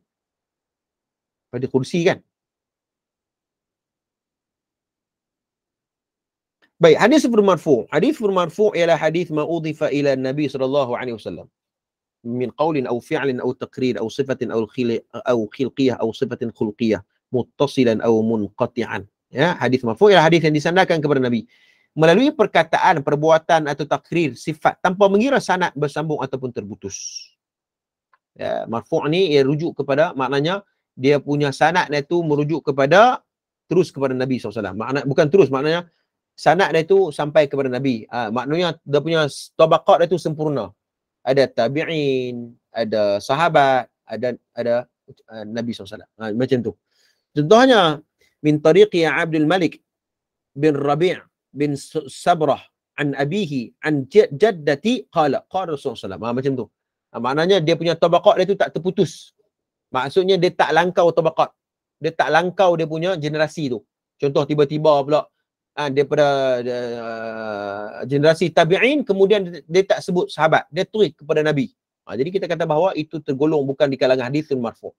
Jadi hadis marfu' kita kata bahawa ia merujuk kepada sanad yang sempurna. Maknanya sanad yang sempurna tu dia cukup generasi tu. Kita boleh ikuti perbincangan ni. Hadis mauquf, yakni mauquf ma udhifa ila sahabi min qaulin aw fi'lin aw taqrir aw sifatin aw khilqiyah aw sifatin khulqiyah. Ya, hadis mauquf hadis yang disandarkan kepada sahabat sama ada melalui perkataan, perbuatan atau takrir. Contohnya maqala Ali bin Abi Talib, hadithun nas bima ya'rifuna aturiduna an yukadziballahu wa rasuluh. Kan? Kata Sayyidina Ali, berbicara dengan orang yang ramai berkaitan dengan perkara yang mereka tahu. Maksudnya cakap ni ikut laras bahasa, janganlah tinggi sangat sampai orang tak faham. Contohnya, ataupun cakaplah ikut kadar orang yang mendengar, ikut kadar orang yang menjadi sasaran kita, mad'u kita. Itu Sayyidina Ali. Baik, maka ini merujuk kepada ucapan Sayyidina Ali. Ya, baik. Jadi macam sebab apa kita katakan hadis? Kan? Dah kata ia rujuk kepada sahabat. Baik. Jawapannya ialah ada ucapan sahabat Nabi yang para sahabat menyandarkan kepada Nabi SAW. Itu hadis. Kan? Adapun ucapan sahabat itu hanyalah fatwa dan ijtihad ataupun kalam-kalam hikmah yang dinukilkan oleh sahabat. Macam tu. Jadi sebab tu kita perlu bedakan di antara hadithun mauquf ni. Sama ada ucapan sahabat Nabi ataupun ia benar-benar ungkapan daripada Nabi. Contohnya macam saya bagi perbincangan kuliah ataupun kuliah hadis pada tuan-tuan. Ada di antara tuan-tuan ni yang lepas belajar dengan kita bincang pada pagi ini, tuan-tuan pergi cerita pula dekat anak-anak tuan-tuan. Kan, kata tadi Ustaz Ihsan cerita tentang hadis kursi, hadis marfu', hadis mauquf. Kan, kemudian dia cerita benda yang saya tak cerita. Kan, dia tambah benda yang saya tak cakap. Kan, dia tambah. Kan, adakah itu disebut sebagai hadithun ataupun kita katakan hadis kalau merujuk kepada hadis Nabi lah kan? Kita kata tidak, itu adalah pendapat dia. Saya tak cakap macam tu. Kan? Saya tak cakap macam tu, itu adalah pendapat dia. Macam tu jugalah hadisun mauquf. Ya, boleh kita pastikan sama ada hadis tu memang benar ucapan dia daripada Nabi tetapi dinukilkan oleh sahabat. Oleh sahabat. Macam tu. Okey. Hadithun maqtu'. Al-maqtu' ma udhifa ila tabi'in min qaulin aw fi'lin aw taqrin aw sifatin. Hadis maqtu' ada hadis yang disandarkan kepada tabi'in rahimallahu taala sama ada melalui perkataan, perbuatan, takrir atau sifat. Maknanya merujuk kepada ucapan tabi'in. Ya, tabi'in tuan-tuan sekalian. Qala al-Hasan al-Basri fi imamatil mubtadi' salli wa alaihi bid'atuhu. Kata Imam Hasan al-Basri mengulas tentang sembahyang di belakang orang yang melakukan bid'ah. Kan? Maka Hasan al-Basri kata apa? Sembahyanglah di belakangnya, bid'ahnya ditanggungnya dirinya sendiri. Dah hang buat bid'ah, hang buat sendiri, hang tanggung sendiri. Tapi kita boleh sembahyang. Kata Imam Hasan al-Basri, kita boleh sembahyang di belakang dia. Sebab tu apabila orang membahaskan tentang para ulama membahas tentang metodologi Al-Imam Bukhari dalam kitabnya Sahih Bukhari. Kan? Ada orang kritik. Antaranya adalah Imam Darul Qutni. Kalau tak salah saya, kawan saya di USM, dia buat satu kajian berkaitan dengan kritikan Darul Qutni terhadap Imam Bukhari. Dia jawab balik, tuan-tuan sekalian. Sebenarnya memang dah ada jawapan dah oleh Imam Muslim dalam Hadiyatus Sari, Muqaddimah Fathul Bari, tapi dia buat ada angle lain, di sisi pandang lain. Saya rasa itu satu sumbangan lah. dia kritik, Imam Daruqutni kritik, yang mengatakan bahawa Imam Bukhari meriwayatkan perawi yang dinilai bid'ah, yang dinilai sebagai tafarrud dan sebagainya. Imam Ibn Hajar jawab dalam Hadis Sari, Imam Muslim dalam muqaddimah minta maaf, Ibn Hajar Asqalani menjawab dalam Al-Hadis Sari, muqaddimah Fathul Bari. Dia jawab bahawa kritikan Daruqutni itu sangat tidak betul, kerana Imam Bukhari sangat objektif, dia sangat objektif dalam menilai satu hadis. Kalaulah perawi tersebut melakukan bid'ah, tetapi bid'ah tersebut apa dia orang panggil bid'ah tersebut ia tidak mempengaruhi periwayatan hadis tersebut. Maknanya dia tak mendoktrinisasikan amalan bid'ah itu dalam hadisnya. Kita boleh pakai lagi. Imam Bukhari masih lagi pakai. Sebab tu sangat objektif tentang ulama-ulama hadis sangat objektif. Dia tak rasional. Dia tak emosional. Dia kata, ni bukan geng aku, maka kita tak boleh ambil. No. Ulama hadis sangat objektif. Kalau betul, betul lah. Kalau salah, salah lah. Macam itulah. Sebab tu kajian PhD saya ni tuan-tuan, saya baru daftar. Tajuk saya manhaj. InsyaAllah doakan tuan-tuan memudahkan urusan saya untuk PhD ni, manhaj zikir menurut ahli sunnah wal jamaah, kajian berkaitan kutubus sittah. Jadi saya akan kaji manhaj zikir ni, hak mana hak zikir, hak pening-pening, hak mampu ni, kita akan kaji betul ataupun tidak merujuk kepada kutubus sittah. Kutubus sittah, rujukan kitab hadis. Betul ataupun tidak. Dan saya kata bahawa, saya bincang dengan kawan saya, ada kawan saya tanya semalam jumpa, dia kata, Ustaz, tajuk apa Ustaz? Saya kata manhaj zikir menurut sunnah. Dia kata, pergi dah Ustaz, bersedialah untuk tergolong dalam kumpulan tertentu. Saya kata bahawa, saya jawab kat dia, kita kaji akademik lah, kita kaji ilmu lah kan. Kalau betul, betul. Kalau salah, salah. Kalau betul, kalau kena kat kumpulan mana, betul lah. Kalau salah, salah lah. Macam tu lah. Jadi kita katakan bahawa kita tak berpihak pada mana, kita berpihak kepada ilmu, kepada disiplin ilmu. Walaupun hang bukan geng aku ke apa ke, kalau silap dengan disiplin ilmu, silap lah. Jadi ada orang yang dia sangat simplistik ataupun sangat mudah untuk mengkategorikan orang, sekian. Padahal dia tak baca pun pengujahan. Dia tak baca pun analisis ataupun perbahasan berkaitan dengan maklumat-maklumat dan sebagainya. Kadang-kadang orang ni, kita ni kadang-kadang kan, dia baca tentang kesimpulannya. Orang tulis bukan mi panjang kan. Bukan mi panjang, berapa muka surat orang tulis. Dia baca tentang kesimpulannya. Yang tu cukup. Yalah, mungkin nak cepat sebagainya kan. Dan yang paling kita kata bahawa dia kata, Ustaz tulis panjang-panjang, Ustaz cuba lukis tengok. Awak sikit lah kan. Ustaz lukis tengok. Ataupun Ustaz tolong syarah sikit Ustaz. Lah orang dah tulis, bacalah. Kan? Okey, jadi apapun ala kulli hal, tuan-tuan, saya dekat tu dululah kot kan, perkongsian ni. Hadis ada 10 suku, kita buka pada soalan.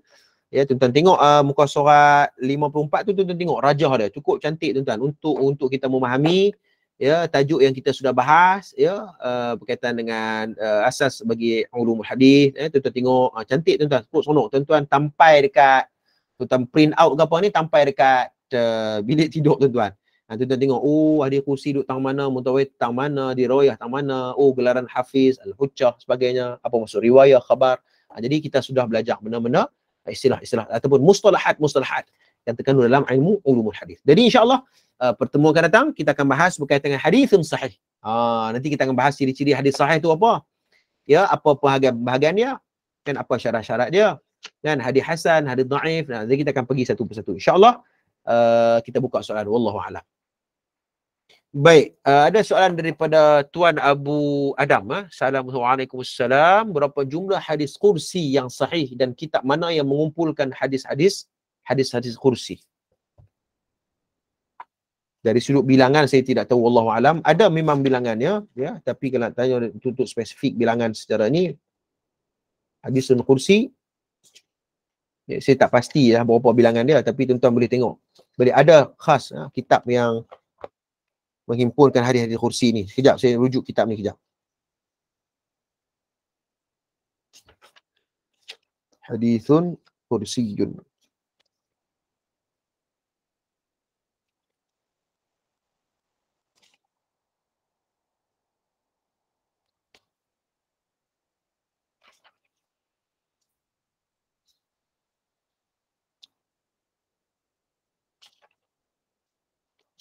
Memang ada kitab-kitab khas tuan-tuan. Kitab Gharibul Hadis memang disusun oleh ulama khas. Gharibul Hadis, ya.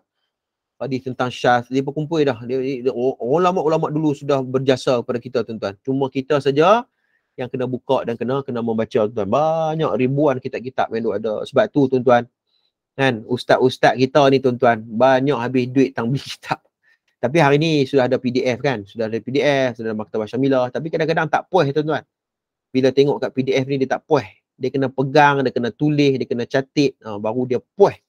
Pegang tu sebab tu ustaz-ustaz kita, maulana-maulana kita bila balik daripada pengajian tuan-tuan, kan, penuh rumah dia dengan kitab.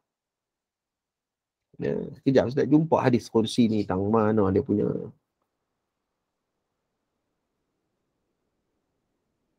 Nanti saya komen, nanti saya balas balik dalam grup WhatsApp insya-Allah. Ada ni saya tak. Assalamualaikum. Sila. Assalamualaikum. Ustaz, saya Izani ni Ustaz daripada Kelantan. Baik. Okey, saya nak dapat sikit pencerahan Baik. Mengenai sumber hadis tadi yang Ustaz explain. Ya. Dia ada 4 sumber lah. Qudsi, marfu, mauquf dan maqtu. Cuma saya kurang clear. Contoh dia hadis marfu ni tadi Ustaz maklum sanad yang sempurna lah kan? Ya. Okey. Cumanya yang contoh maqtu dengan mauquf ni, maksudnya hadis tu sebenarnya dia ending dia bersambung pada Rasulullah walaupun dia daripada tabi'i. Maksudnya kita kena evaluate betul-betul lah sama ada yang dikatakan oleh tabi'i tadi sebenarnya adalah bersumberkan Rasulullah ataupun tak. Maksudnya macam tu ke Ustaz? Ya, betul. Betul lah kefahaman tu. Jadi maknanya kenapa kita perlu tahu hadis mauquf ataupun maqtu' ya? Sebab untuk kita nak bedakan antara ucapan ni fatwa sahabat ke ataupun fatwa tabi'in ke ataupun ia betul-betul datang daripada ucapan Nabi. Ya, sebab nak bagi kita senang contoh lagi, contohnya ada di kalangan para sahabat, ya, dia mendengar hadis daripada sahabat yang lain. Tuan boleh ikuti tak kan? Dia tak duduk dalam majlis tu macam tuan-tuan, Tuan Izani, tuan-tuan duduk dalam majlis saya kan. Jadi tuan-tuan dengar sendiri mubasyaratan secara secara langsung kan. Tapi kalau tuan-tuan Tuan Izani pergi cerita dekat anak tuan-tuan, anak tuan ataupun kawan kan. Jadi dia tak sebut, macam mana saya sebut bahawa dia tak duduk dalam majlis tu tapi dia riwayat daripada sahabat. Jadi maknanya begitulah saya nak sebut bahawa ada sahabat Nabi yang dia riwayat daripada sahabat yang lain, dia tak duduk dalam majlis tu. Jadi itu membuktikan bahawa ada beberapa perkara yang kita untuk klasifikasikan lah. Dan ia boleh sama ada sahih, dia boleh jadi sahih, dia boleh jadi hasan, dia boleh jadi dhaif. Jadi kita tak kata bahawa semua hadis marfu' semua sahih. Tidak. Kan? Dia perbincangan tajuk ini berkaitan dengan sumber, bukannya martabat hadis. Ya, martabat hadis nanti pertemuan akan datang kita akan bahas ya martabat hadis. Satu bab yang khas ya, martabat hadis. Kita nak tahu ciri-ciri hadis tu. Hadis tu marfu', ya okey marfu', fine marfu', sanadnya sempurna, ada tabi'in, ada sahabat dan sanad kepada Nabi, ya. Tetapi ciri-cirinya menepati ataupun tidak hadis sahih. Begitu. Jadi ini satu bab yang lain. Nanti insya-Allah jangan kita bercampur sebab hadis ni dia kadang-kadang dia istilah ni dia banyak. Jadi kadang-kadang dia bercampur tau. Dia bercampur, yang ni nak cerita pasal apa, yang ni nak cerita pasal apa. Jadi jangan kita bercampur kerana ini bab khusus tentang sumber hadis. Hadis ni dia main daripada mana? Dia datang daripada mana? Oh, ucapan sahabat. Oh, ucapan tabi'in. Oh, daripada begitu. Wallahu a'lam. Terima kasih Ustaz. Baik, sama-sama.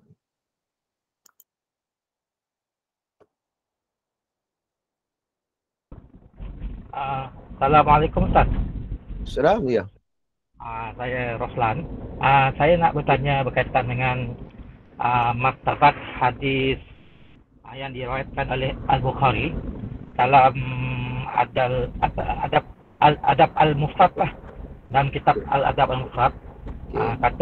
Kata Ibn Salah, tingkatan hadis yang pertama lah diriwayatkan oleh Bukhari dan Muslim, yang kedua yang riwayat Al-Bukhari, yang ketiga riwayat Al-Muslim, yang keempat sekurang-kurangnya martabat yang keempat tu diriwayatkan oleh mencukupi syarat Bukhari dan Muslim. Yang kelima tu memenuhi syarat Bukhari. Yang ketujuh tu barulah yang sahih selain benda tu lah.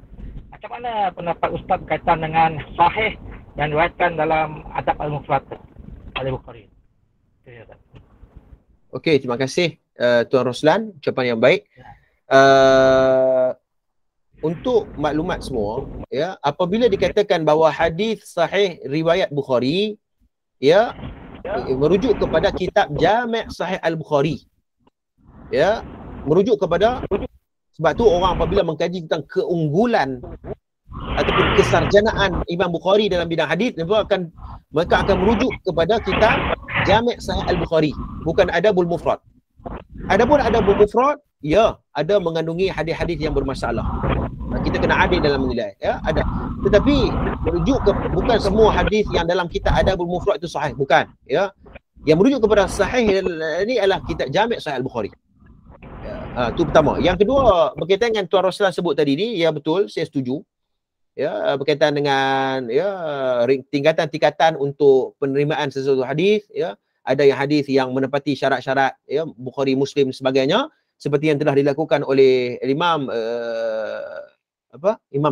dalam Mustadrak Al-Hakim, dan saya sudah bahas, saya sudah sebut sikit respon berkaitan dengan, saya nak respon awal tapi duk tunda dengan macam-macam kerja, cuma saya respon dah di dalam grup tu, iaitu Al-Hakim dalam Mustadrak, dia buat satu kitab Al-Mustadrak ala Sahihain. Dia menghimpunkan, ya, hadis-hadis yang menepati syarat Bukhari Muslim. Tetapi, ya, syarat yang dilakukan oleh Hakim dalam Mustadrak itu dikritik keras oleh Zahabi, Ibn Hajar, ya, dia mengatakan bahawa tidak betul, ya, dia lalai, dia kurang teliti, Hakim kurang teliti dalam meletakkan syarat, dia mudah memasukkan hadis yang dhaif dalam Mustadrak ala Sahihain. Jadi berlaku pertimbangan, berlaku pertikaian yang dikatakan bahawa kitab-kitab atau hadis-hadis yang menepati syarat Bukhari Muslim. Jadi macam mana kita nak pastikan? Jadi tidak mestilah merujuk kepada qawaidul ilm ataupun disiplin ilmu. Kita kena tengok apa para hufaz sebut, apa para al-hafiz, para muhaddithin yang lain yang alim dalam bidang itu, kita kena tengok apa komentar-komentar terhadap penyusunan ataupun kriteria yang ditetapkan oleh sebagian ulama. Kena kaji. Jangan kata-kata bahawa semua ada dalam kitab, semua sahih. Tidak. Sebab tu saya sudah bahas pada pertemuan-pertemuan lepas, ada orang bahas dengan saya dulu ni, berkaitan dengan satu hadis, ya, dia nukilkan satu pendapat oleh Imam Tirmizi berkata hadis ni hasan sahih, kan. Kemudian bila kita cek balik, walaupun hadis tu dinilai hasan sahih, tetapi kita kena teliti balik, rupanya ada ulama lain yang mengkritik hadis tersebut dengan kritikan yang jelas.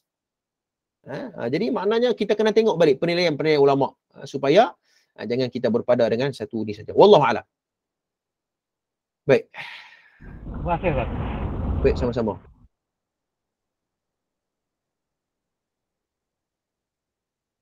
Baik, Assalamualaikum. Waalaikumsalam, Ustaz. Ada hadis yang menyebutkan Rasulullah SAW melarang sahabat berdiri tujuan hormat. Bagaimana kita nak memahami hadis ini dalam konteks hari ini? Kita diminta berdiri apabila ketibaan orang-orang besar dalam majlis. Terima kasih, Ustaz. Baik, saya kira bahawa saya pernah membaca, tapi saya dari sudut matan dan secara ninya saya tak kurang ingat, tapi saya pernah membacalah perbahasan ni, dan di sini kita melihat kepada pendekatan pendekatan. Ada pendekatan yang dia agak, maknanya dia ambil, dia pegang sungguh dengan hadis ni, mengatakan bahawa kita tak payah berdirilah. Siapa pun guru besar datang ke, pengetua datang ke, VVIP datang ke, kita suruh berdirilah, duduklah. Sebab apa kita nak hormat? Sebab orang maknanya hormat ni bermaksud bahawa jangan kita mengagungkan dia, nak jaga akidah tauhid tu. Kan? Ada pendapat begitu. Saya kira bahawa kalau dia pegang macam tu, tak apalah, peganglah, kan. Tapi kalau dia nak bangun, bukannya untuk mensyirikkan dia, kan. Saya kira bahawa bangun tu untuk mengihtiram ataupun memuliakan, sebab dalam hadis yang lain pun Nabi suruh kita mengihtiram tetamu. Bahkan kita ingat dalam satu riwayat ketika mana Syaima, ya, kakak susuan Nabi SAW, ketika mana bertemu dengan Nabi, Nabi ambil sutrah ni hampak dekat Nabi, hampak bahasa apa, hampar dekat Syaimak, dia kata duduk Syaimak. Jadi ini salah satu contoh Nabi menghormati orang lain, menghormati orang yang lebih tua. Apatah lagi dalam satu riwayat Imam Muslim, Nabi suruh kita ni hormat ataupun taatilah perintah Allah dan Rasul dan pemimpin kamu walaupun ya Arab Badawi, walaupun Arabi, walaupun orang berkulit hitam dan sebagainya. Taatlah, maksudnya kalau mereka tak suruh buat benda maksiat dan sebagainya, taat walaupun dia ni orang biasa saja, tapi dia pemimpin, hormat. Jadi saya kira bahawa ini pendekatan. Siapa nak berpegang pertama silakan, ya, kerana ya ada dalil, ya. Pendapat yang kedua, dan kalau tanya saya cenderung kepada pendapat yang kedua, kerana ya ada benda-benda yang boleh kita bertoleransi untuk kita hormat dalam penduduk setempat, masyarakat setempat, ya, supaya kita tak menimbulkan fitnah. Kata hang ni puan tak jaga adab. Sebenarnya kita bukan tak jaga adab, tapi kita tahu hadis itu, tapi sebab kita nak jaga kemaslahatan ataupun fitnah dan sebagainya, kita rasa bahawa kalau tanya pendapat saya cenderung kepada bangunlah untuk hormat. Dan bangun bukan bermaksud untuk kita mengagungkan sampai mensyirikkan. Kalau kita dia salah, la ta'ata illa bi makhlatil khaliq. Ya, kita tidak akan melakukan ketaatan kepada khaliq pada jika sekiranya dia menyuruh kita kepada maksiat dan kemungkaran. Ya, wallahu a'lam. Ada soalan lain?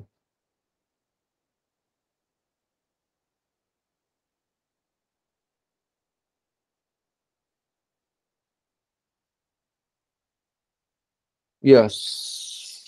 Bongkok. Saya kira bahawa tak ada masalah, tapi jangan sampai berlebih-lebihan lah. Sampai rokok, sampai ada kalau sampai sujud. Saya kira bahawa ya walaupun ada para fuqaha membahaskan tentang seperti Imam Nawawi mengharuskan untuk kita ni bukan sujud, maknanya cium kaki sampai ibu dan ayah dan sebagainya, tutup guru.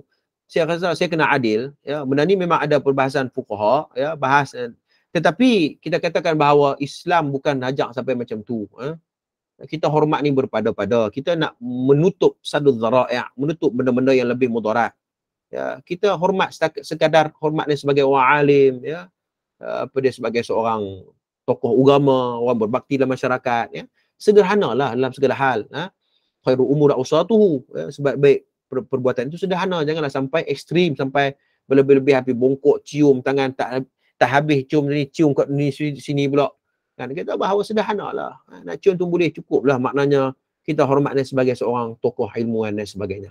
Jangan sampai berlebih-lebihan. Sampai kita tengok hari ni viral, ada yang sampai, yang paling syoknya, dia boleh, Tok Guru tu dia boleh duduk diam. Dia boleh duduk biar kaki dia orang cium. Sebenarnya salafun soleh bukan macam tu.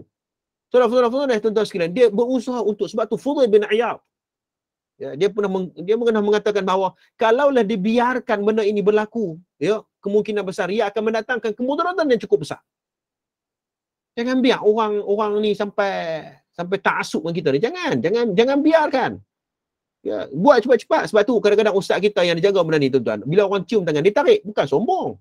Tarik ni bermaksud dia nak jaga diri dia, sebenarnya nak jaga diri dia. Dia kata, aku ni kan dah apa, hang ni duk hormat aku, tu tak ada apa, ilmu pun tak banyak, macam tu lah. Dia tahu hubungan dengan Tuhan sebagainya. Bukan sombong. Ada orang dia kata, hang ni sombong. Tak, bukan macam tu. Ada orang cara kefahaman satu nas itu. Apatah lagi kata Tuan Adnin Jamila, Puan Jamila kan, mengatakan bahawa sampai membongkok. Saya kira bahawa itu cukuplah, sederhana cukup, jangan sampai membongkok, merokok dan sebagainya. Wallahu a'lam.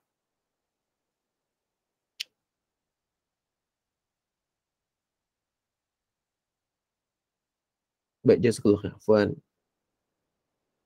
ada soalan lagi? Okey, kalau tak ada apa, insya-Allah kita jumpa lagi pada esok, ya, pada malam esok insya-Allah kita akan bahas, ya, berkaitan dengan buku kita, berkaitan dengan hadis-hadis ataupun cerita-cerita di meja berceramah yang bermasalah. Jadi kita interaksi dengan ilmu hadis yang kita belajar ni, kita berinteraksi dengan kita exercise akademik dalam perjumpaan kita pada esok malam insya-Allah. Qul qouli hadza wa astaghfirullahal azim li wa lakum. Assalamualaikum warahmatullahi wabarakatuh. Waalaikumsalam.